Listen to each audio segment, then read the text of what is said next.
తాకట్లో ఉన్న మీ బంగారాన్ని విడిపించి ఆ రోజు ఆన్లైన్ రేటుకి కొంటాం. Sharma gold company.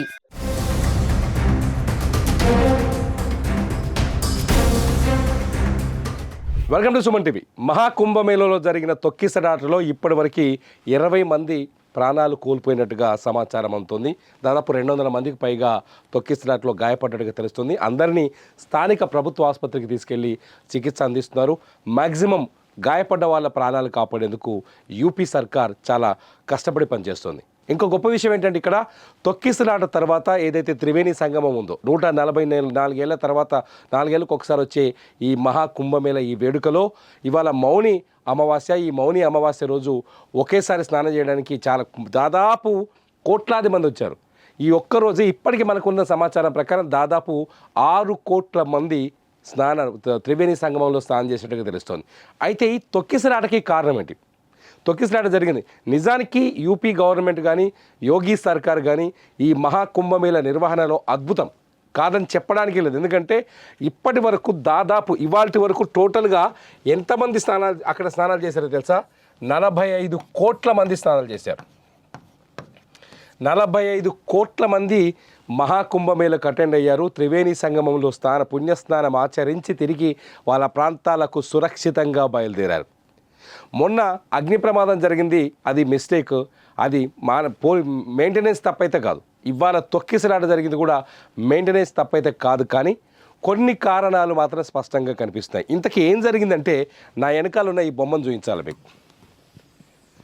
జస్ట్ ఒక డస్ట్బిన్. మహాకుంభమేళలో కోట్లాది మంది వచ్చి అక్కడ తిరుగుతున్నారు కదా, చెత్తను సేకరించడానికి అక్కడక్కడ ఈ డస్ట్బిన్స్ ఏర్పాటు చేశారు.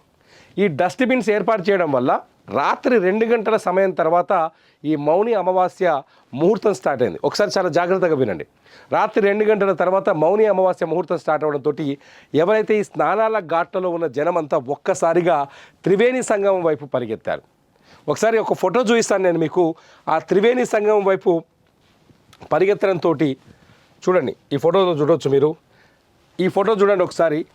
వీళ్ళంతా ఇది త్రివేణి సంగమం దగ్గర ఏది రాత్రి 2 గంటల సమయంలో తొక్కిసలాటలో జరిగిన సమయంలో తీసిన ఫోటో. ఈ ఫోటోని చూస్తే మీకు చాలా విషయాలు మీకు ఈ ఫోటోలో అర్థమవుతాయి. త్రివేణి సంగమానికి ఒక్కసారిగా జనమంతా త్రివేణి సంగమం ఘాట్ దగ్గరికి తోసుకొచ్చేసరికి అక్కడ నడవడానికి కాలు తీసి కాలేయడానికి అవకాశం కూడా ఉంది. 3 కోట్ల మంది అంటే చిన్న విషయం కాదు కదా. రాత్రి 2 గంటల వరకే అక్కడ 3 కోట్ల మంది రిజర్వ్ అయి ఉన్నారు. వాళ్ళు ఒక్కసారిగా నది ఘాట్కి పరిగెత్తుకుంటూ వచ్చారు. ఆ ముహూర్తంలోనే స్నానం చేయాలనే ఒక నమ్మకంతో పరిగెత్తుకు రావడం వల్ల తొక్కిసలాట కారణమైంది. అయితే దీనికి ఏదో ఒక ట్రిగ్గర్ ఉంటుంది కదా. ట్రిగ్గర్ ఏంటంటే ఇక్కడ మీకు కనిపిస్తుంది చూడండి, ఈ బాక్స్లో నేను చూపిస్తాను. ఇదిగో ఈ బకెట్ అబ్జర్వ్ చేయండి ఒకసారి. ఇది చెత్త బకెట్. ఎందుకంటే ఏదో రోడ్డు పక్కనో లేకపోతే ఎక్కడో ఒక చోట ఉంటే బాగోదు, దాన్ని చూస్తూ వెళ్తారు, నడుస్తూ వెళ్తారు. జనం మధ్యలో ఈ బకెట్లు ఎక్కడున్నాయో తెలియదు. అందరూ తలపైన వాళ్ళ లగేజీని పెట్టుకొని ఒంటి నిండా బట్టలు వేసుకొని పిల్లల్ని ఎత్తుకొని పరిగెత్తుతూ పోతున్నారు. అక్కడ త్రివేణి సంగమం వైపు పరిగెత్తుతూ పోవడం వల్ల ఒక్కసారిగా కాళ్ళ కింద ఈ బకెట్లని తొక్కి కాళ్ళు ఎక్కడ పెడుతున్నారో తెలియక పైకి చూస్తూ నడుస్తున్నారు. కింద కాళ్ళు ఎక్కడ జరుగుతున్నాయో తెలియదు ఎవరికి, ఎందుకంటే గుంపు ఆ స్థాయిలో ఉంది. సో ఈ బకెట్లు తగిలిన చోట్ల చాలా చోట్ల ఏం జరిగిందంటే కొందరు జారి కింద పడిపోయారు. బకెట్లు కాళ్ళకు తాకి కింద పడిపోవడంతో ఒక్కసారిగా ఆ ఊపు ఒక్కసారిగా అక్కడ భారీ తొక్కిసలాటకు కారణమైంది. ఈ ఫోటోనే చాలా కీలకం. ఈ ఫోటో చూస్తే మీకు చాలా స్పష్టంగా అర్థమవుతుంది. ఈ బకెట్లను తొక్కడం వల్లనే ఇటువంటి బకెట్లను కాళ్ళ కింద ఏర్పాటు చేశారు. నిజానికి ఈ బకెట్లని చెత్తని సేకరించడం కోసం అధికారులు ఏర్పాటు చేశారు. అక్కడ ఉన్న అడ్మినిస్ట్రేషన్ చాలా జాగ్రత్తగా అక్కడ అంటే గలీజ్ లేకుండా నీట్గా పరిసరాన్ని పరిశుభ్రంగా ఉంచడం కోసం ఏర్పాటు చేశారు. కానీ ఆ పరిసరాల పరిశుభ్రత కోసం ఏర్పాటు చేసిన ఈ బకెట్టే మొత్తం తొక్కిసలాటకు కారణమైనట్టుగా తెలుస్తోంది. యోగి సర్కార్ ఇప్పటికే దీనిపైన విచారణ చేపట్టింది. అసలు అక్కడ తొక్కిసలాటకు కారణం ఏంటో పూర్తి వివరాలను తెలుసుకునే ప్రయత్నం చేసింది. కొద్దిసేపటి క్రితమే యూపీ ముఖ్యమంత్రి యోగి ఆదిత్యనాథ్ మీడియాతో మాట్లాడారు. మహాకుంభమేళలో జరిగిన తొక్కిసలాటకు గల కారణాన్ని వివరించారు ఆయన. చాలా మొదటి కారణం ఏంటని చెప్పారంటే ఊహించనంత క్రౌడ్ రావడం. మౌని అమావాస్య పైన ఇప్పుడు సోషల్ మీడియా, డిజిటల్ మీడియా ఉంది. ఒక మామూలు తిథి గురించే బోల్డని వీడియోలు చేస్తారు. సో మౌని అమావాస్య అనేది ఈ మహాకుంభమేళలో చాలా ముఖ్యమైనది.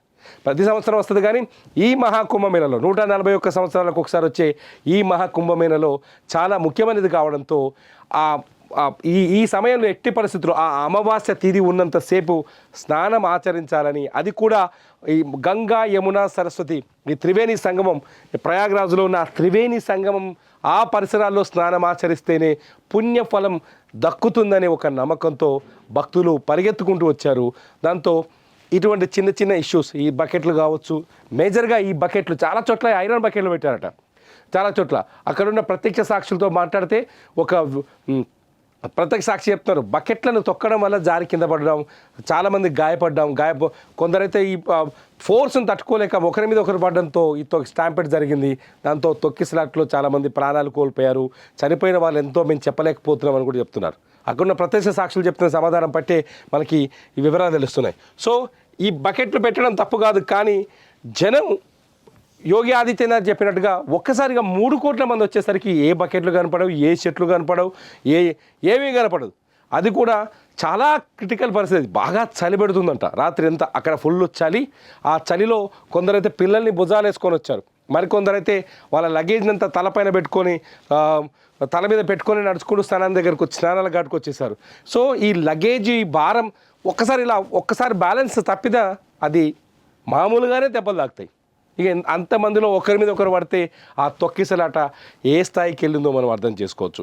చాలా స్పష్టంగా అర్థమవుతుంది ఏంటంటే మహాకుంభమేళకి వెళ్ళినప్పుడు ఈ బకెట్ల వల్లే ఇవాళ ఈ తొక్కిసలాట జరిగినట్టుగా తెలుస్తోంది. మొత్తానికైతే యోగి ఆదిత్యనాథ్ సర్కార్ చాలా పక్కడ్బందీగా ప్లాన్ చేసింది.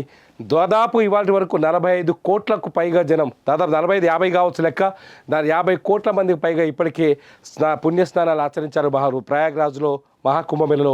ఈ 50 కోట్ల మందిని మెయింటైన్ చేయడం అనేది చిన్న విషయం కాదు. అక్కడ పోలీసులు కావచ్చు, సెక్యూరిటీ సిబ్బంది కావచ్చు, వాలంటీర్స్ కావచ్చు, చాలా కష్టపడి పనిచేస్తున్నారు. కాబట్టే ఇవాళ ఈ మహాకుంభమేళలో ఎటువంటి ఇబ్బంది తలెత్తకుండా ముందుకు సాగుతుంది. ఈ స్టాంపెడ్ నిజంగా గతంలో జరిగిన స్టాంపెడ్స్ అన్ని ఒకసారి చూస్తే, గతంలో జరిగిన తొక్కిసలాట్ అని చూస్తే కొన్ని తొక్కిసలాట్లో 200 మంది, 150 మంది, 140 మంది అట్లా చనిపోయిన సందర్భాలు చాలా ఉన్నాయి. అయినప్పటికీ సరే, ఇక్కడ జరిగిన ఈ దురదృష్ట సంఘటనలో తక్కువ మరణాల సంఖ్య కాస్త తక్కువగానే ఉందని చెప్పుకోవాలి. ఎందుకంటే ఇంత పెద్ద జన సమీకరణ ఇంతవరకు ఇండియాలో ఎక్కడా జరగలేదు. కాబట్టి మనం కూడా ఏదైనా ప్లేస్కి వెళ్ళినప్పుడు జాగ్రత్తగా వెళ్ళడం మన బాధ్యత. జాగ్రత్తను కోల్పోతే, లేకపోతే వాళ్ళు అటు వెళ్తున్నారు, వీళ్ళు ఎటు వెళ్తున్నారు, వాళ్ళు అది చేస్తారని చేస్తే ఇటువంటి సంఘటన ఎదురవుతాయి. మీరేమనుకుంటున్నారు? ఇటువంటి మహాకుంభమేళ లాంటి పెద్ద పెద్ద కార్యక్రమాలకు వెళ్ళేటప్పుడు ఎటువంటి జాగ్రత్తలు తీసుకుంటే సేఫ్గా ఉంటాం? అక్కడ పాటించాల్సిన పద్ధతులు ఎట్లా ఉండాలి? గవర్నమెంట్ అప్పటికీ ఇక్కడ కూడా గవర్నమెంట్ అక్కడ అధికారులు అనౌన్స్ చేస్తున్నారట పద్ధతులు అన్నింటినీ. జాగ్రత్త, ఈ రూల్స్ ప్రకారమే వెళ్ళండి, ప్రమాదం జరిగే అవకాశం ఉంది, తొక్కిసలాట జరిగే అవకాశం ఉందని చెప్పినప్పటికి కూడా వినే వాళ్ళ సంఖ్య పెద్దగా లేదు. ఎవరు పట్టించుకోలేదు కాబట్టి ప్రమాదం జరిగిందని చెప్పొచ్చు. సో ఇక్కడ ఎవరు తప్పనేది పక్కన పెడితే, ఇటువంటి మహాకుంభమేళ లాంటి ఈవెంట్స్కి వెళ్ళినప్పుడు మనం ఎలాంటి జాగ్రత్తలు తీసుకుంటే బాగుంటుంది? ఈ వీడియో కింద మీరు కామెంట్ చేయండి. మీ కామెంట్స్ చాలా బాగుంటే ఖచ్చితంగా నేను మరో వీడియో చేస్తాను వాటిపైన. చూస్తూనే ఉండండి సుమన్ టీవీ.